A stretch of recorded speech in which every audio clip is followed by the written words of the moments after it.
Hi, everybody. So I'm going to get started because I have a lot of content to cover and I'm not sure how long this is going to take. Let's start out by reading this quote from Ayn Rand. You have been called selfish for the courage of acting on your own mind and bearing sole responsibility for your own life. You have been called arrogant for your independent mind. You have been called cruel for your unyielding integrity. You have been called antisocial for the vision that made you venture upon undiscovered roads. Now, I'm going to talk about Ayn Rand's philosophy, which is objectivism. But I mean, my understanding of objectivism is that basically objectivism is a rejection of taking things on faith, it is a rejection of mysticism. And so you're supposed to use your mind to decide what is morally correct and not basically do things just because other people told you to do so or because of some religion or something that is external to your own mind. If it doesn't make sense to you, if it's not proper, if you can't justify your actions, then you shouldn't do it. If it's not in your rational self interest, you shouldn't do it. And then from that, she gets into other things about virtue, love, um, capitalism. Now, I don't agree with everything that Ayn Rand said. I definitely don't agree with capitalism. The capitalism part doesn't make sense. She does make some contradictions. She does say that like Native Americans and Palestinians are savages, but um, the only part. So I don't necessarily consider myself objectivist because I don't subscribe to the entire philosophy, but I do agree with her ethical egoism that you should put yourself first. You should do what is in your rational self interest. I do reject altruism. I think that we have been indoctrinated to believe that we should put others before ourselves and not care about ourselves at all. We should have low self esteem. And so I'm going to start out by reading some quotes and then I'm going to get in some of her videos. The objectivist ethics proudly advocates and upholds rational selfishness, which means the values required for the man's survival, qua man, which means the values required for human survival, not the values produced by the desires, the emotions, the aspirations, the feelings, the whims, or the needs of irrational brutes who have never outgrown the primordial practice of human sacrifices, have never discovered an industrial society, and can conceive of no self interest but that of grabbing the loot of the moment. Activist holds that human goods does not require human sacrifices and cannot be achieved by the sacrifice of anyone to anyone. It holds that the rational interests of men do not clash, that there is no conflict of interest among men who do not desire the unearned, who do not make sacrifices nor accept them, who deal with them as traders giving value for value.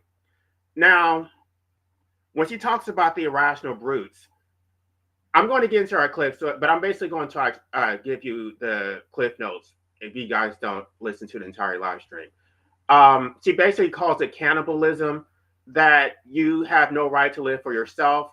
And so basically, she says that altruism is impossible because you can't be sacrificial enough.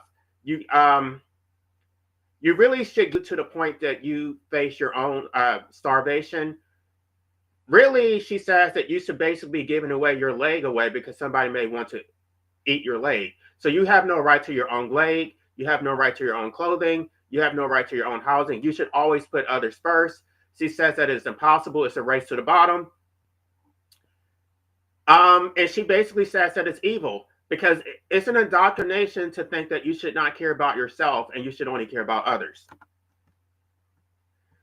The meaning ascribed in popular uses to the word selfishness is not merely wrong. It represents a devastating intellectual package deal which is responsible more than any single factor for the arrested moral development of mankind. In popular usage, the word selfishness is a synonym of evil. The image it conjures is of a murderous brute who tramples over piles of corpses to achieve his own ends, who cares for no living being and pursues nothing but the gratification of the mindless whims of any immediate moment. Yet the exact meaning and dictionary definition of the word selfishness is concern with one's own interests. This concept does not include a moral evaluation. It does not tell us whether concern with one's own interest is good or evil, nor does it tell us what constitutes man's actual interest. It is the task of ethics to answer such questions. There is a fundamental difference between a man who sees his self in production and a man who sees it in robbery. The evil of a robber does not lie in the fact that he pursues his own interests, but in what he regards as to his own interests, not in the fact that he pursues his values, but in what he chose to value, not in the fact that he wants to live, but in the fact that he wants to live on a subhuman level. If it is true that what I mean by selfishness, it is not what is meant conventionally, then this is one of the worst indictments of altruism. It means that altruism permits no concept of self-respecting, self-supporting man, a man who supports his life by his own effort and neither sacrifices himself nor others.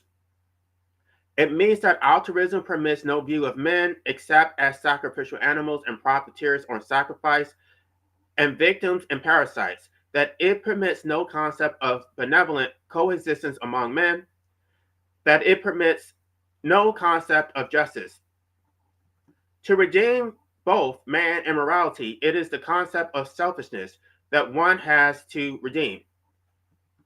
The first step is to assert man's right to moral existence, that is, to recognize his need of a moral code to guide the course and the fulfillment of his own life. The reasons why man needs a moral code will tell you that the purpose of morality is to define one's proper values and interests. That concern with his own interests is the essence of a moral existence, and that man must be the beneficiary of his own moral actions. I really want to underscore this, that man must be the beneficiary of his own moral actions, that basically your ethics should serve your interests. They should not be sacrificial. You should not have ethics that benefit everybody else except you. You should not be a sacrificial animal. So this is why when people say, why don't you care about it's not that I don't care about others. I believe in mutualism. I believe that if you help me, I help you. If you support my cause, I support your cause. Quid pro quo, you scratch my back, I scratch your back. Don't come to me telling me to support veganism when you reject antinatalism. Don't tell me to support your rights for whatever cause and you don't support my right to medical assistance. Don't tell me that I should put my welfare or I should subordinate my welfare to yours, that you should come first. I should care about your cause. And you're going to manipulate me, by the way. No, that's not how this works. I put myself first because I have self-esteem. This is what everybody should do. You all should be putting yourself first. Stop being sacrificial animals, because what is in your rational self-interest is in the interest of the collective. She doesn't really get into it, but basically she says there's no such thing as what does she call it? I mean, it's different ways you can call it. It's like the common good, or what is the public. The public is basically just a collection of individuals. So if it doesn't serve the interests of the individual, then it doesn't actually serve the public. The public is a nebulous term that they basically use that to justify all forms of authoritarianism, of tyranny, because they say that they're protecting the public, but they're actually going against the individual. It's impossible to serve the interests of the public while going against the interests of the individual, because you can look at any given policy and it's for the state's interest. It's like, okay, am I part of the state? It goes against my interests, so therefore it goes against the state's interest if I'm supposed to be a part of the state. But it's a nebulous term which is undefined and undefinable, and so it always leads to tyranny. She says that all dictators, all tyrants were altruists because they thought they were serving the greater good. So when you're serving the greater good, the consequence is that somebody else has to be sacrificed. right? So they're never going to care about your interests. They don't. The public doesn't care about, or the state doesn't care about your interests.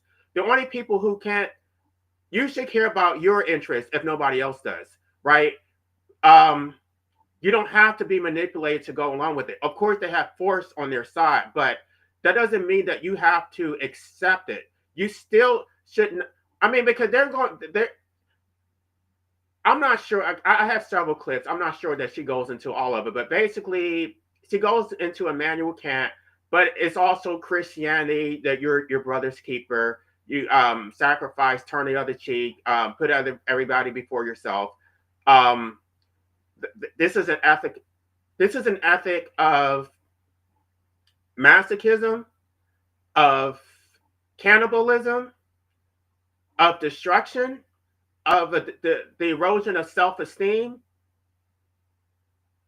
And this is part of the reason why everybody is so miserable right now. Is because there are givers and there are takers.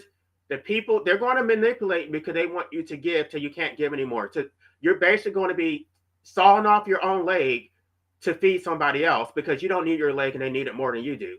Um, and the people who are constantly asking you to give, they are the takers. They want you to feel guilty for not giving.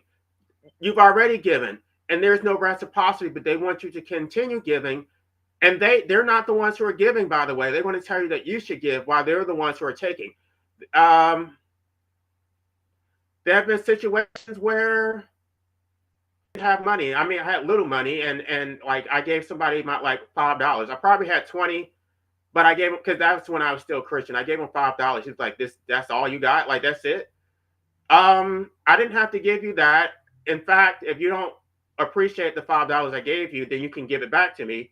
But it's entitlement, and she's going to talk about how altruism is not it's not based on benevolence because the proponents of altruism believe that is a moral duty. So you're not doing something out of the goodness of your heart. You're doing it because you owe the collective, you owe society, you owe anybody else who needs it.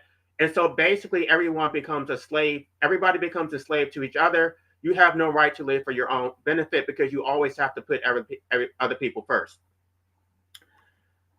All right. I let me just try to get through this without ranting too much. Let me see. Okay, no comments yet. Um, since all bodies have to be gained or kept by men's actions, any breach between actor and beneficiary necessitates an injustice. The sacrifice of some men to others, of the actors to the non-actors, of the moral to the immoral. Nothing could ever justify such a breach, and no one ever has. The choice of the beneficiary of moral values is merely a preliminary or introductory issue in the field of morality. It is not a substitute for morality, nor a criterion of moral value, as altruism has made it. Neither is it a moral primary.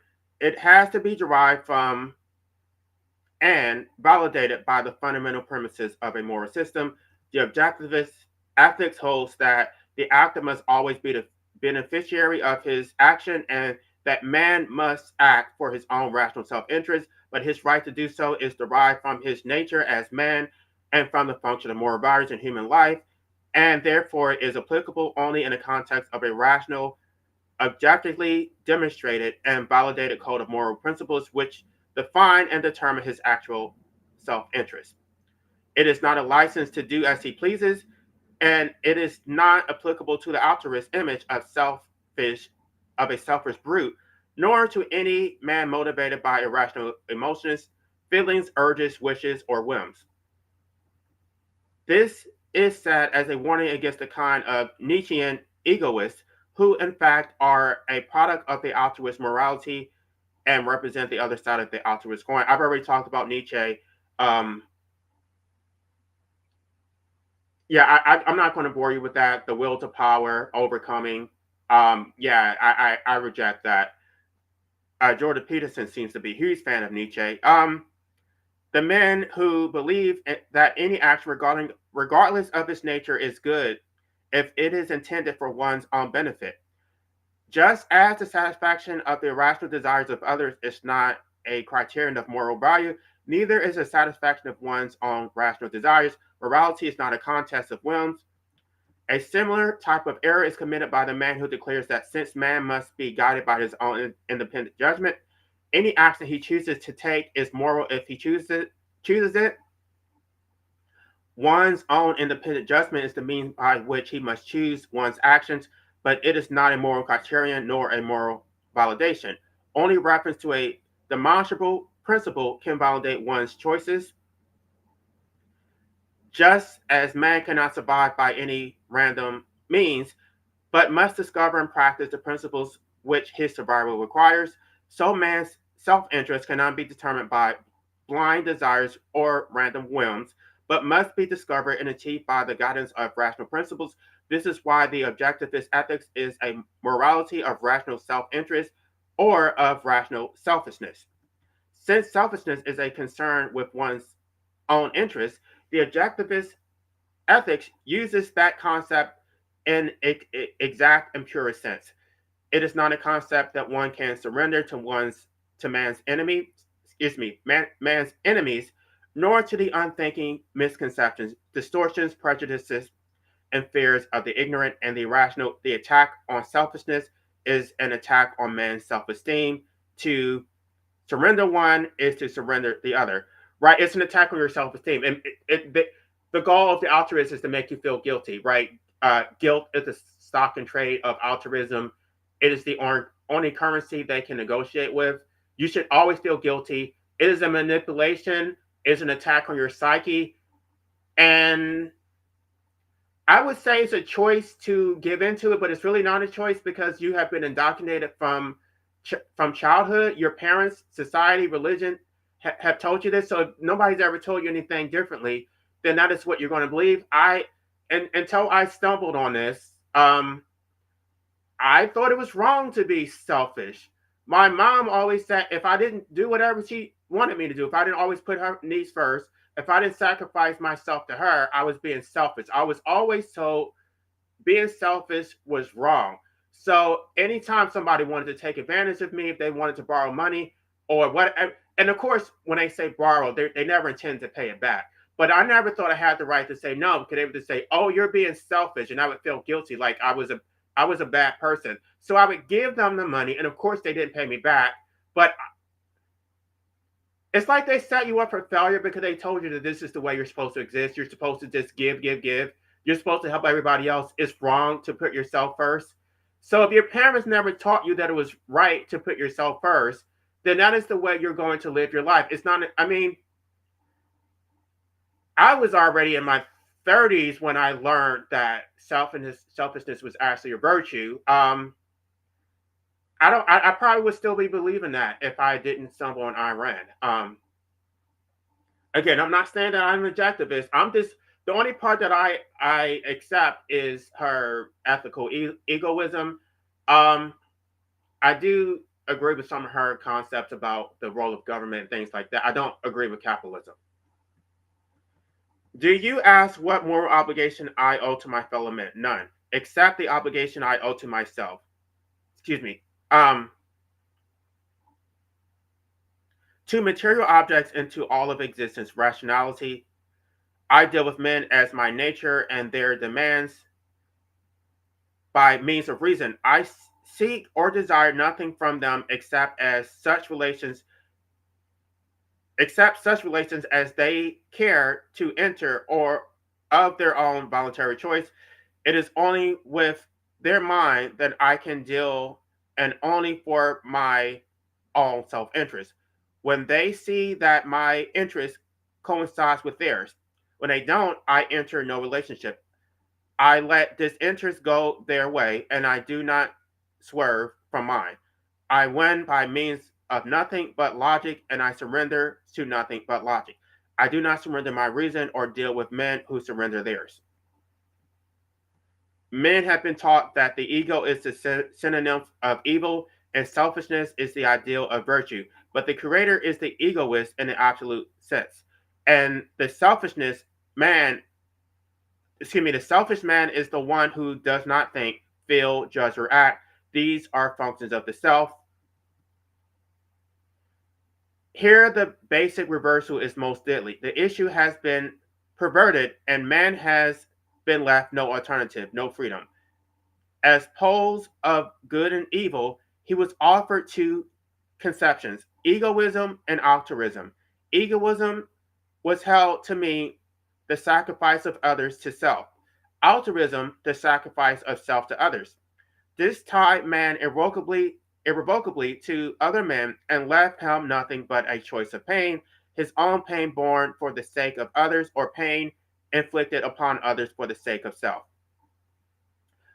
When it was added that man must find joy in self immolation, the trap was closed.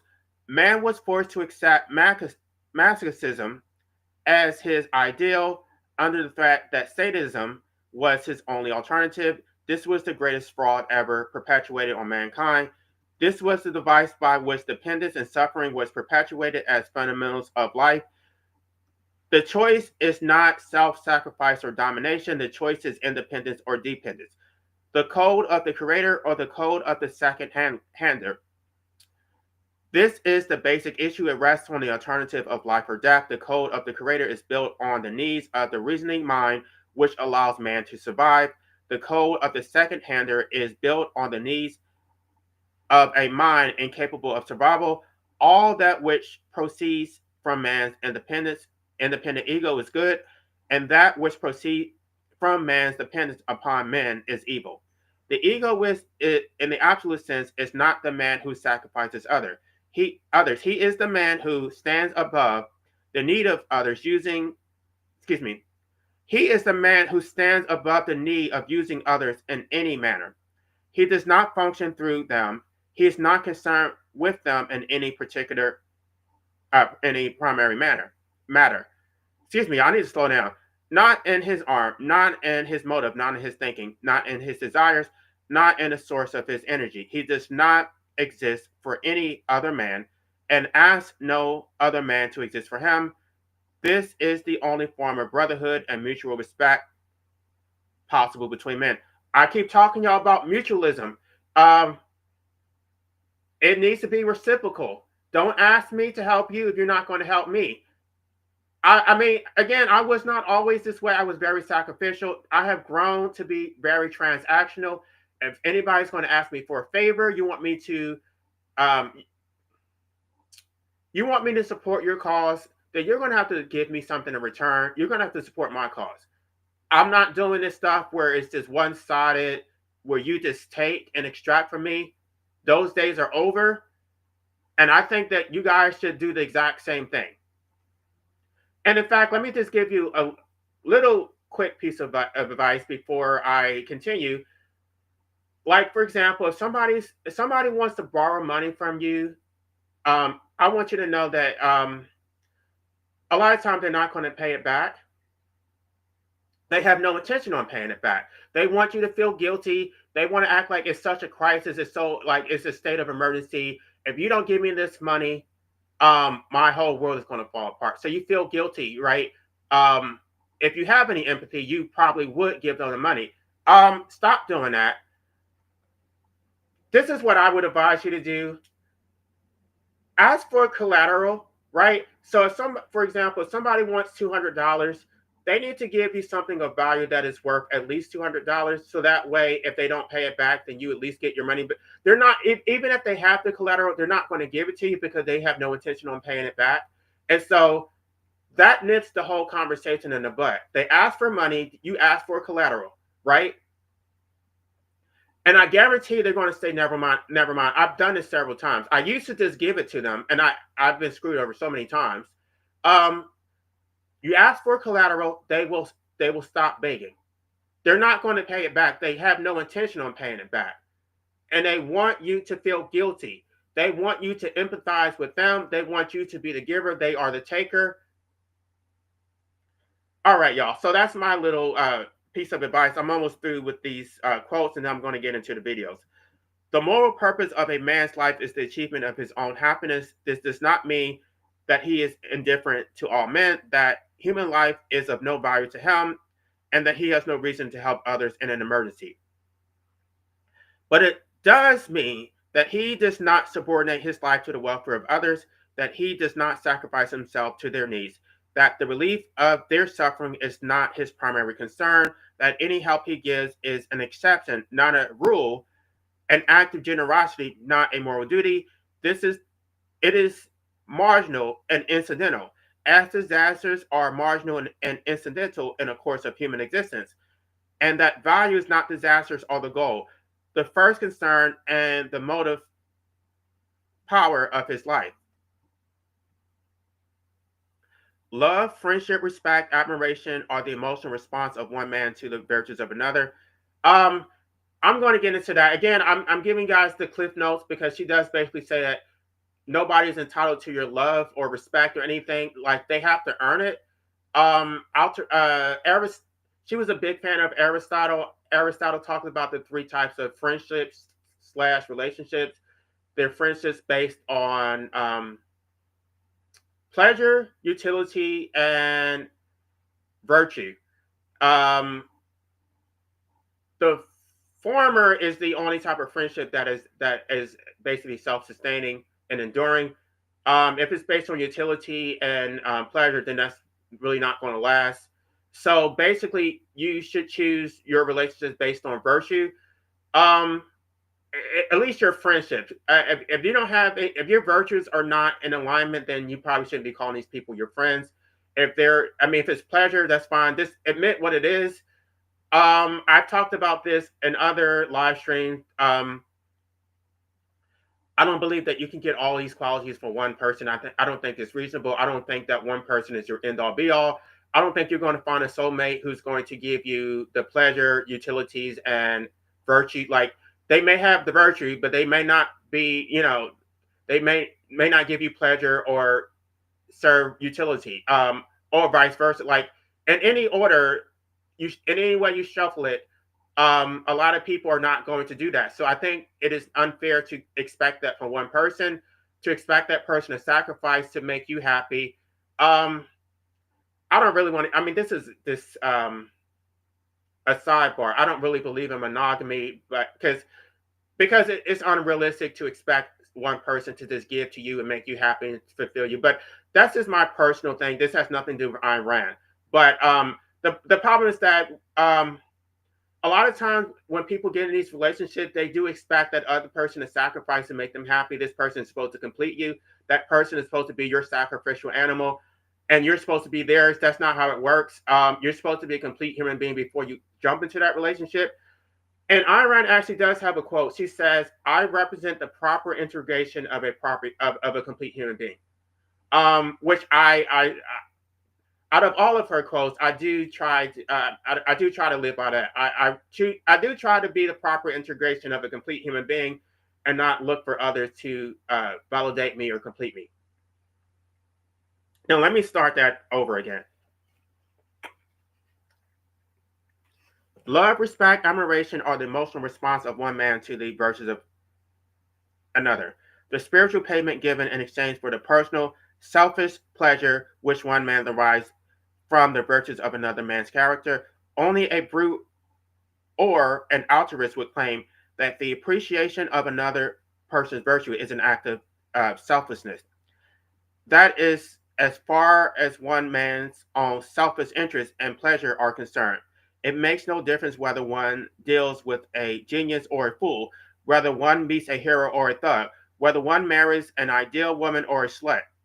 In spiritual issues, a traitor is a man who does not seek to be loved for his weaknesses or flaws, only for his virtues, who does not grant his love to the weaknesses or the flaws of others, only to their virtues. I believe this is the last one. Okay, now we're going to get into the videos. The first right on earth is the right of the ego. Man's first duty is to himself. His moral law is to never place his prime goal within the persons of others. His moral obligation is to do what he wishes, provided His wish does not depend primarily on other men. This includes the whole spirit of his creative faculty, his thinking, his work. It does not, but it does not include the spirit of the gangster, the altruist, and the dictator. A man who thinks and works alone, a man cannot rob, exploit, or rule alone. Robbery, exploitation, and ruling presuppose victims. They imply dependence. They are the province of the second-hander. Rulers of men are not egoists. They create nothing. They exist entirely through the persons of others. The goal is in their subjects. In the activity of enslaving, they are as dependent as the beggar, the social worker, and the bandit. The form of dependence does not matter. This is what I want you guys to, and this is a contradiction because she is a capitalist, right? By the way, does she not realize that capitalists enslave people, that they don't actually live through their own productivity? Because I know she's no longer here, but we still have a Rand Institute, and they still puppet everything that she says about capitalism. The capitalists are dependent. They're just as dependent as the beggar, the social worker, and the bandit. This is a glaring contradiction, which is why I don't agree with her whole objectivist philosophy. She does have a lot of internal contradictions. But anyway, let me see if I have any comments, and then we're going to get into the videos. Thank you for being here. I appreciate your support. All right, now this is the first video, which I have sped up a little bit, but I don't think it's too fast.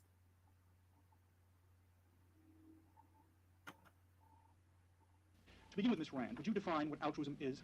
Altruism is an ethical system which claims that man has no right to exist for his own sake, that the sole justification of his existence is the service he renders to others, and that self-sacrifice is his basic virtue, value, and duty. Altruism regards man, in effect, as a sacrificial animal. The word is coined by Auguste Comte in the 19th century to mean specifically the placing of the interests of others above your own. I wonder if you would discuss why to be altruistic and to be benevolent is not the same. This is a package deal spread fostered by the altruist. It is to their own interest to suggest to men that altruism merely means kindness or benevolence or respect for the rights of others, which it does not. In fact, most people, I would venture to say an overwhelming majority, do believe that that is all that altruism means. So that, in effect, if you give a dime to a beggar, you are an altruist. Nothing could be further from the truth. Because altruism does not claim that you should help others when and if you can. It specifically claims that you should subordinate your own interests to the interests of others, and therefore others should take first place in your life as a moral duty. In that case, kindness is impossible. If it is your duty to give away your last penny to anyone who might need it, you are giving him his due. In fact, altruists would say it is his right to demand your penny. Therefore, it's not an action of kindness or generosity or charity on your part. It is a moral duty. Altruism, in fact, makes benevolence among men impossible. Because if you have to regard all other men as mortgage holders on your life, if their claims have to supersede any interest of your own, then you can feel nothing but fear and hatred toward other men, and they are a threat to your own existence. I just want to stop right there because she talks about how other men are mortgage holders on your life. Because when I talk about how we were slaves, people are saying, well, you can't be a slave because we don't have chattel slavery anymore. You don't have an actual master. No, you're a slave to the collective, right? A lack of own. Either you own your life or you don't. If your life serves the interests of others, it doesn't serve yours, then that makes you a slave. You are a slave to the collective. You are a slave to the state. You don't live for your own sake. You're here for everybody else's extraction, and everybody's taken from you, but you get nothing out of it. That is enslavement. And I did talk about. I can get back to my book, but I'm not going to bore you guys with that right now. The definition of pleasure is two-part. It does talk about chattel slavery, but the second definition talks about the deprivation of the disposal of one's person, property, and services. So it's two different definitions. I'm using the former definition. It's disjunctive. So the person who said that I used that case law incorrectly, you're wrong. There's two separate definitions. I was using the second definition. And if you do not satisfy their claims, you have to take moral blame for it. That makes any kind of authentic benevolence among men impossible. It entails other contradictions. That is why you should consider the benefit of others as a value if you do not consider your own benefit a value. Altruism demands that you regard everybody as a value except yourself. And remember that this applies to every human being. Therefore, according to an altruist, no human being has any right to any value nor to any happiness of his own. He only has the right and duty to serve others. Therefore, altruism does regard men as sacrificial animals, as objects of sacrifice for others. That is not a theory of benevolence for men. There can be no benevolence for men unless one recognizes man's moral and political right to, for his own sake, neither sacrificing himself to others nor others to himself, which is precisely. And I do talk at length about the principle of self-ownership, that you own your life in a state of nature. The collective does not own you. The state does not own you. Now, the state, they're not going to admit it, but the state does believe that it owns you, which is why they're exercising superior control over your disposal rights. The society believes that it owns you. Like any person in public who thinks that they are entitled to your time, your money, your resources, they don't think that you have a right to live for your own sake. They think that you should exist for them. A lot of times, I mean, I don't want to be solipsistic, but I did have narcissistic parents who believed that I existed to serve their needs. I'm sure many of you have parents who believe that basically you're just their property, you exist for them. They created you for their own ends. You have no right to live for yourself. And that does not terminate at the age of majority. Once you turn 18, they still think that you exist for them, that you should always put their needs before yours. You're supposed to be a sacrificial animal. Right. I think a lot of this does have to do with parenthood, but it's the way society functions in its totality is altruistic. It's based on sacrifice. It's based on you are your brother's keepers. But this is basically a division between the givers and the takers. You're supposed to be the giver because you have been made to feel guilty. And the good people, well, you're just going to be fed to the alligators, right? You don't have any self-esteem. You don't know how to assert yourself. You haven't been taught to assert yourself. So you're just going to constantly give. And they say that it makes you happy to make other people happy. This is a mistake that I used to make. I used to think that if I gave to others, they would give to me. They would want me to be happy if I made them. That's not how it works. That's not how it works at all. Precisely what altruism denies. Ms. Rand, why would anyone accept altruism under your definition? Most people do not have a consistent moral theory to guide them, a theory which they understand fully practiced. But the reasons why they accept altruism are many. Men realize, so long as they have to make choices, they need some kind of code of moral values to guide their choices and the sort of values and goals that they will pursue. Yet, they have not been offered any code of morality other than the altruistic one. Most people are afraid to be left on their own in moral issues. They are more afraid of it than in any other issue. Men are not afraid to be scientists and to stand alone in the face of it. They are terrified in issues of values, in having to stand alone and define what objectively is right or wrong for men. That, I would say, is the most general reason why men accept altruism or at least pay lip service to it. So this is her defining objectivism, that you should live based on your own rational self-interest, based on what is objectively true.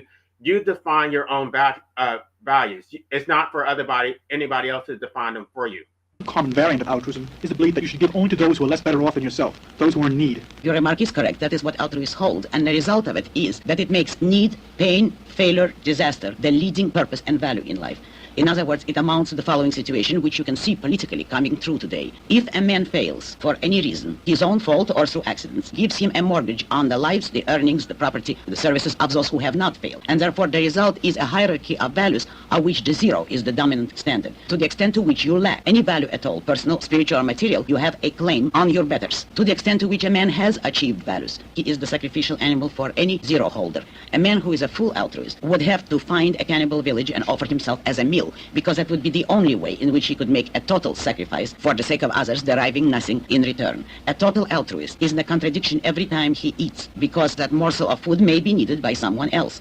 Because the altruists get out of it by saying that you should reserve for yourself only the minimum necessary in order to go on serving others. But that in itself is a contradiction. What is that minimum necessary? And the main issue is, why should the needs of others have primacy over your own? This question has never been answered by any philosopher of ethics. The sole base of altruism has always been mystical. The issue of self-sacrifice to others has to be taken on faith, because no rational justification for it has ever been offered, nor can it ever be offered. Is it fair to say that an altruist would have to replace his own values by the values held by other people? And if this was followed generally, that there would be nobody able to hold the value of his own? Yes, of course. Just as you must sacrifice your material possessions or your effort to others, you must also sacrifice your intellectual integrity. If you hold to your own ideas of what you believe is true, that is a selfish action. You must sacrifice your mind to what others believe or want to be true. Therefore, you must always agree with the majority in all issues, because it is selfish to hold out for no better ground than the conclusion of your own mind. That, of course, is the basic evil of altruism. It does demand the sacrifice of your mind. All right. So let's see if anybody's still here. Quest for understanding, for an integrated, consistent view of life is there enormously and tragically. Sorry, I didn't mean to start that one yet. So basically, they do want you to sacrifice your mind. They don't want you to think. They want you to just give. It's like if they believe that something is ethical, that they believe is right. And I'm not going to be specific, but you guys probably know what I'm talking about. And you disagree with it. You don't have a right to disagree with it. You should just do it because they determine that it is right. You should dedicate your life to their causes. They're not going to reciprocate because they don't see any value in your causes. They think that you should just prioritize their cause without giving any reciprocity, because they have decided that it is right. They have decided that it is healthy. It is they don't even say it is for your self-interest. They think it's for the interest of others, and you should just do it. Now, let me go to this next video. I'm not playing the Johnny Carson one. That one I'm going to skip. Why is it? Okay, I don't know how this happened.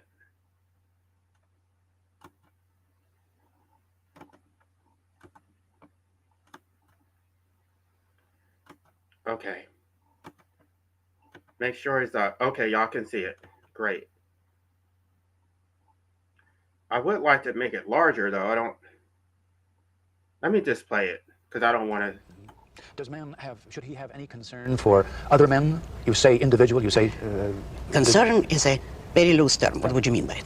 Well, certainly, most of us are brought up by an ethic that says that we are our brother's keeper. I'd say we most certainly are not, could not be, and should not attempt to be.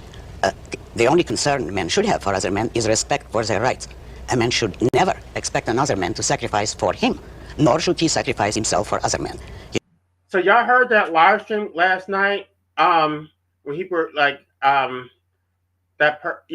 Steve was asking me, like, basically saying that, he felt sorry. And it's like, I don't really need like pity. Like, I need you to respect my rights. And so once he stated that he supported my rights, then we were good. So that's the thing. Like, I don't like people think they want to focus on your mental health. They want to talk. It's like, who cares about talking? Who cares about your pity?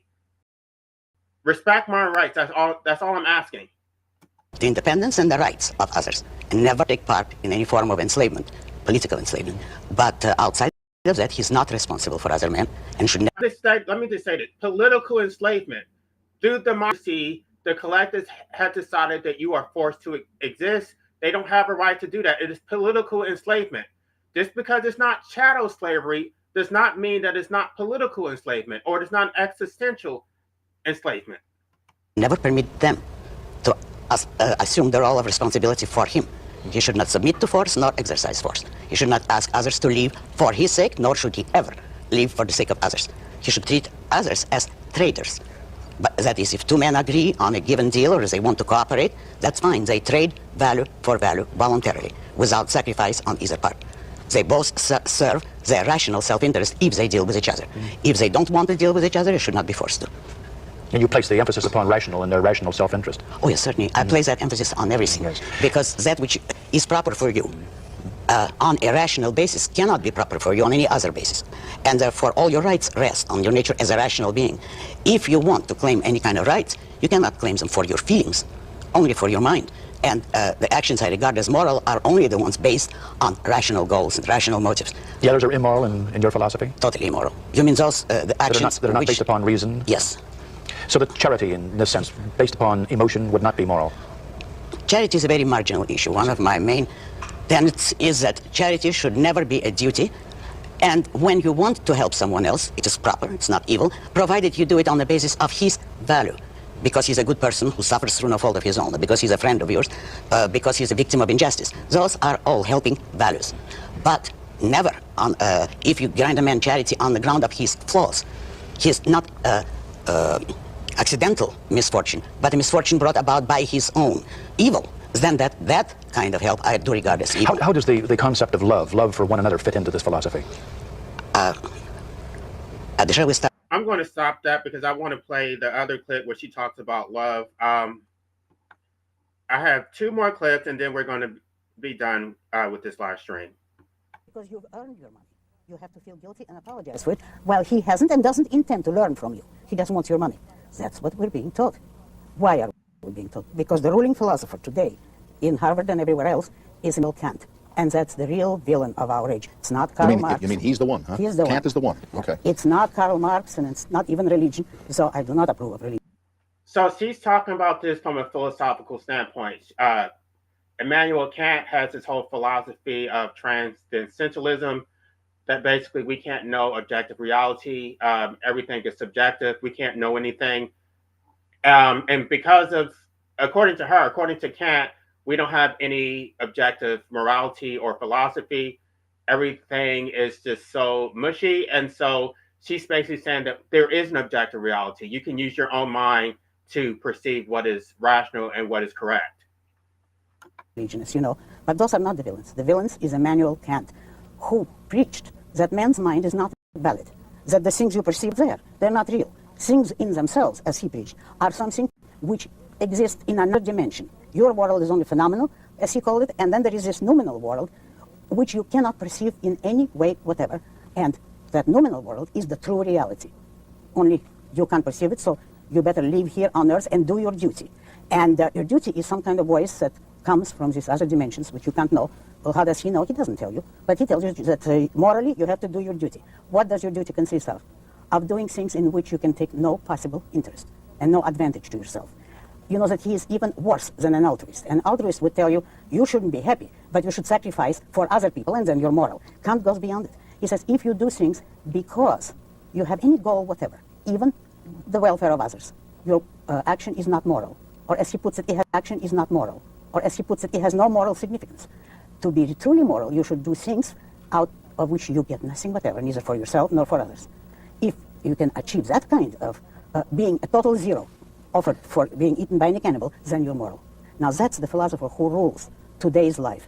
If that is what the universities are preaching, Kant himself and all the endless variations of him and the derivatives from him, all modern philosophy are little illegitimate Kantians, if you know what I mean.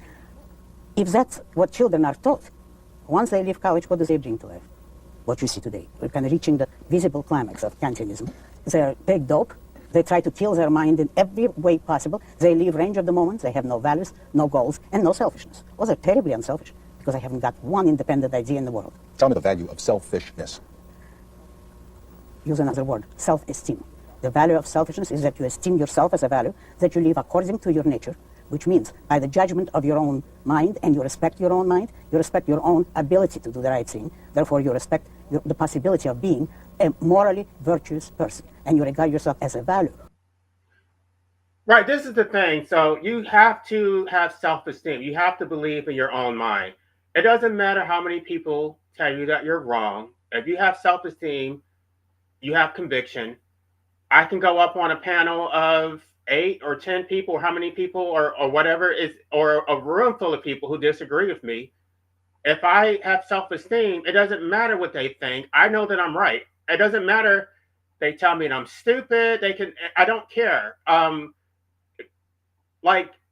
Because this has happened recently. It's like, oh, you're so stupid. Okay.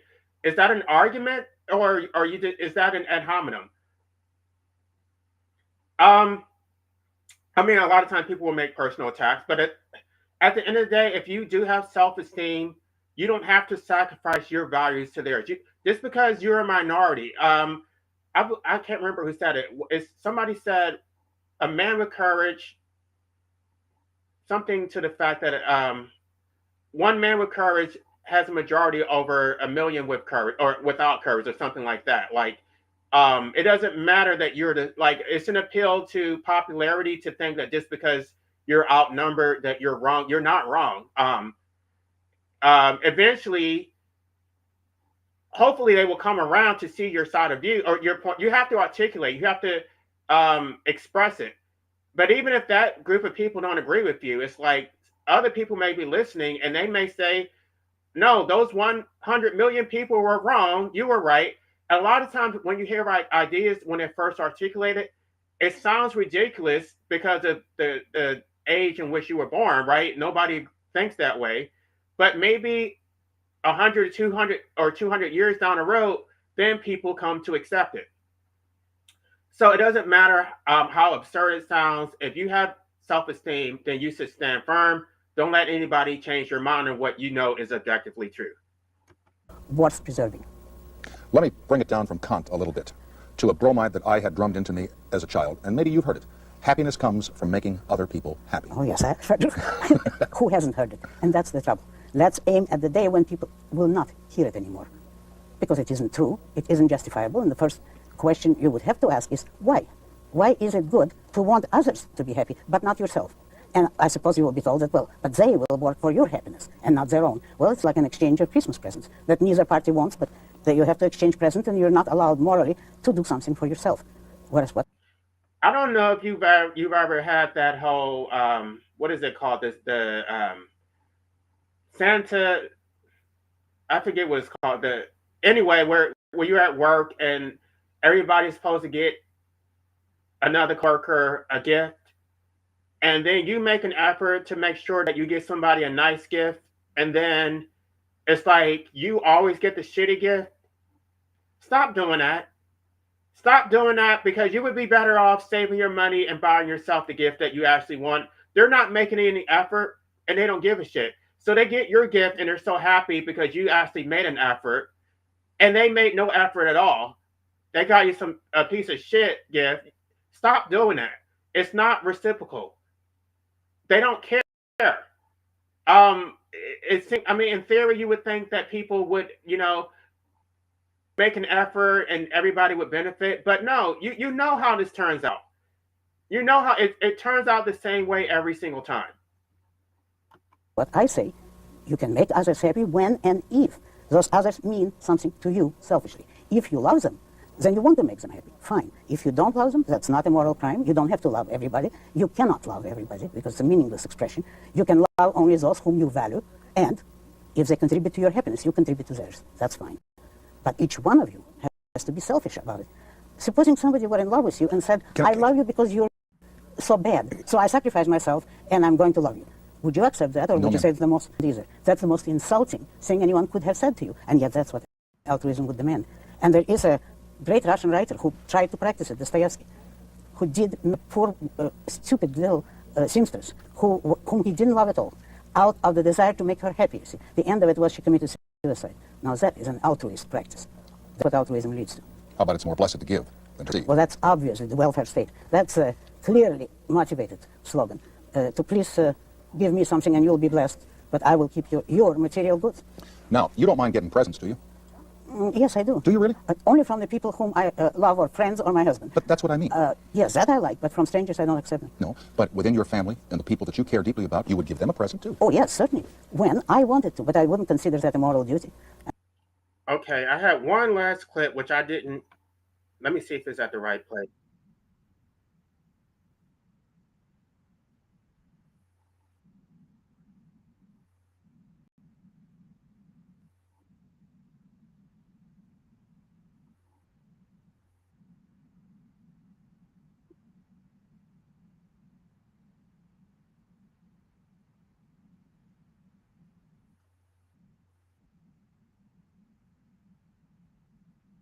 Okay, here's the last clip. I'm not sure if it's at the exact location, but let's just see what happens.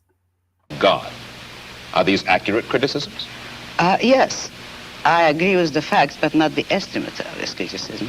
Namely, if I am challenging the base of all these institutions, I'm challenging the moral code of altruism, the precept that man's moral duty is to live for others, that man must sacrifice himself to others, which is the present-day morality. What do you mean by sacrifice himself for others? Now we're getting to the point. One moment. Since I'm challenging the base, I necessarily would challenge the institutions you named, which are a result of that morality. All right. And now what is self-sacrifice? Yes, what is self-sacrifice? You say that you do not like the altruism by which we live. You like a certain kind of Ayn Randist selfishness. I would say that I don't like is too weak a word. I consider it evil. And self-sacrifice is the precept that man needs to serve others in order to justify his existence, that his moral duty is to serve others. That is what most people believe today. Well, yes, we're taught to feel concerned for our fellow man, to feel responsible for his welfare, feel that we are, as religious people might put it, children under God and responsible one for the other. Now, why do you rebel? What's wrong with this philosophy? But that is what, in fact, makes man a sacrificial animal. That man must work for others, concern himself with others, or be responsible for them. That is the role of a sacrificial object. I say that man is entitled to his own happiness and that he must achieve it himself, but that he cannot demand that others give up their lives to make him happy. And nor should he wish to sacrifice himself for the happiness of others. I hold that man should have self-esteem. Right. So this is why in my book I say that we have no duties. Like we have no positive duties. You may have negative duties to not harm anybody, but you don't have any positive duties just because of your existence. The fact that you're here, the fact that you live in a democratic society does not create a legitimate duty for extraction. If somebody reciprocates, then that is a mutual benefit, right? That is in your rational self-interest. I'm going to get to the appendix part of it, but I guess that part sort of came from Ayn Rand. But when I keep saying, well, why don't you, instead of focusing on the right to medical assistance, why don't you just focus on improving other people's lives? Because that's not in my rational self-interest, right? And what is not in my rational self-interest can't be in the benefit of other people's self-interest. That is not a correct philosophy, that I should sacrifice myself. I should be miserable to make other people happy, to make other people happy. I've done that. I've done it for the majority of my life. It doesn't lead to happiness. It leads to misery. It leads to you constantly putting other people's needs first, ignoring your own welfare. I did it primarily for my parents because my parents always wanted me to put them first. I did it for other people in my own, I guess you could say, my relationship with a narcissist where I was supposed to give. I was not told anything otherwise. Stop doing that. And a lot of times the relationship that you have with your parents will manifest in your relationship that you have romantically, because it's like if your parents were narcissistic, I don't think you do it consciously, but you're going to probably seek somebody who is a narcissist because for whatever reason, like your own self-preservation, you see that as protection. Because your parents are supposed to be your protectors, so you think that somebody is narcissistic. That I don't know, maybe it makes you feel safe. It doesn't, like they're trying to exploit you. They don't actually care about you. But you have to be taught these things. If nobody ever told you, then you don't know. And cannot man have self-esteem if he loves his fellow man? What's wrong with loving your fellow man? Christ, every important moral leader in man's history, has taught us that we should love one another. Why then is this kind of love in your mind immoral? It is immoral if it is a love placed above oneself. It is more than immoral, it's impossible. Because when you are asked, you can't love anybody if you don't love yourself. You love them based on the virtue and the values that they have to you. based on how they make. I'm not going to say make you feel, but based on their value to your life, that they're adding value. If they don't add any value, then it's not love. Like there's no such thing as unconditional love. It always has to be conditional. To love everybody indiscriminately, that is, to love people without any standard, to love them regardless of the fact of whether they have any value or virtue. You are asked to love nobody. But in a sense, in your book, you talk about love as if it were a business deal of some kind. Right? Love requires favoritism. If you love everyone equally and indiscriminately, then you actually love no one. You can't say that, oh, I love a cockroach the same way I love my child, or like you can't do that. You can't say I love a random person on the street the same way I love my partner, right? It doesn't work that way. Like if you love me the same way you love a random person that you never met, then you don't actually love me. Isn't the essence of love that it is above self-interest? Well, let me make it concrete for you. What would it mean to have love above self-interest? It would mean, for instance, that a husband would tell his wife, if he were moral, according to the conventional morality, that I am marrying you just for your own sake. I have no personal interest in it, but I am so unselfish that I am marrying you only for your own good. Well, should husbands and wives Would any tally up? woman like that? Should husbands and wives tally up at the end of the day and say, well, now, wait a minute. I love her if she's done enough for me today, or she loves me if I have properly performed my functions? No, you misunderstood me. That is not. I agree with you. It should be treated like a business deal, but every business has to have its own terms and its own kind of currency. So it's not transactional. It's not like tit for tat.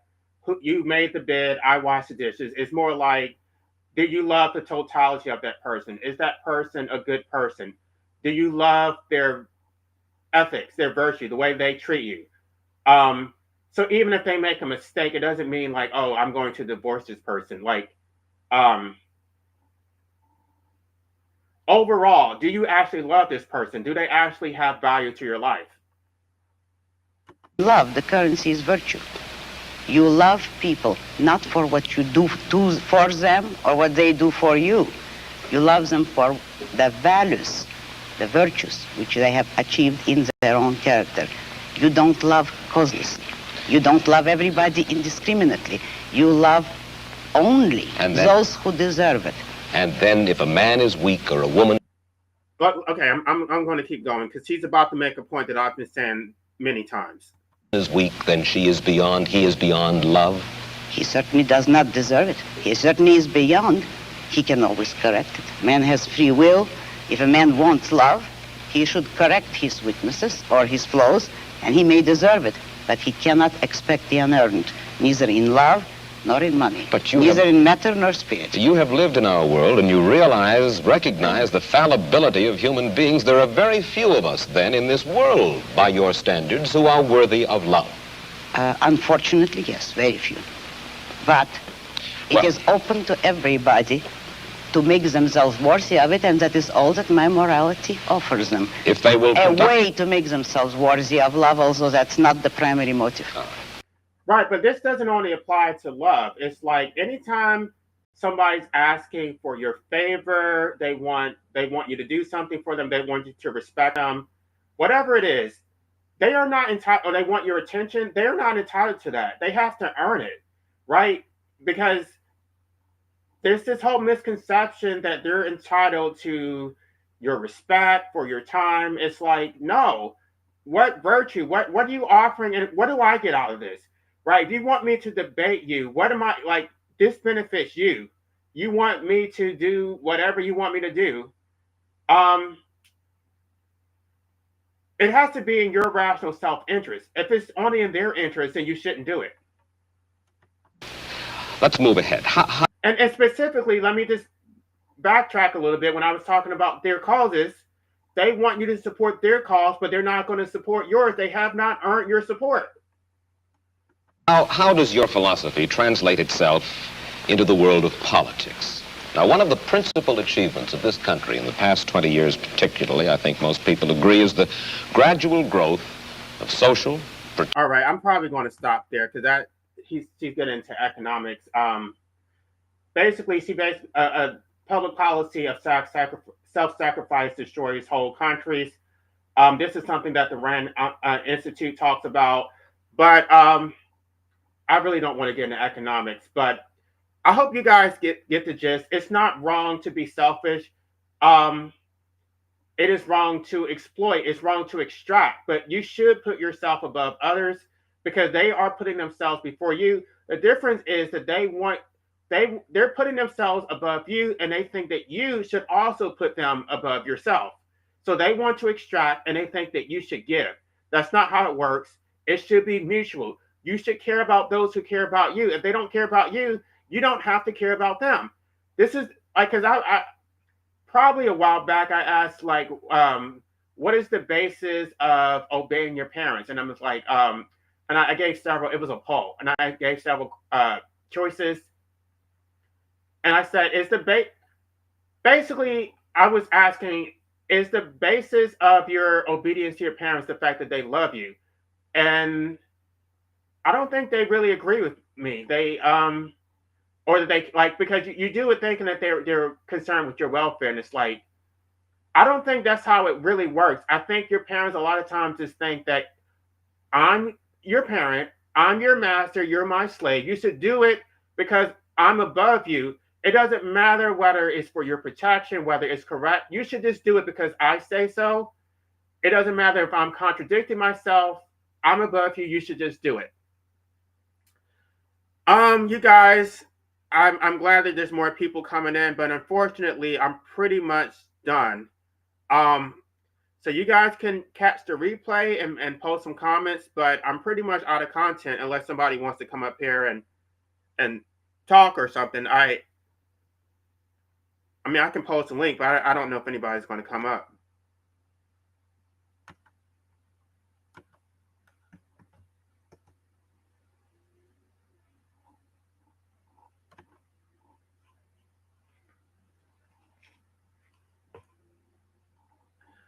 But yeah, go back and catch the replay because I said a lot in this. And a lot of times when I'm talking, people don't know where it's coming from.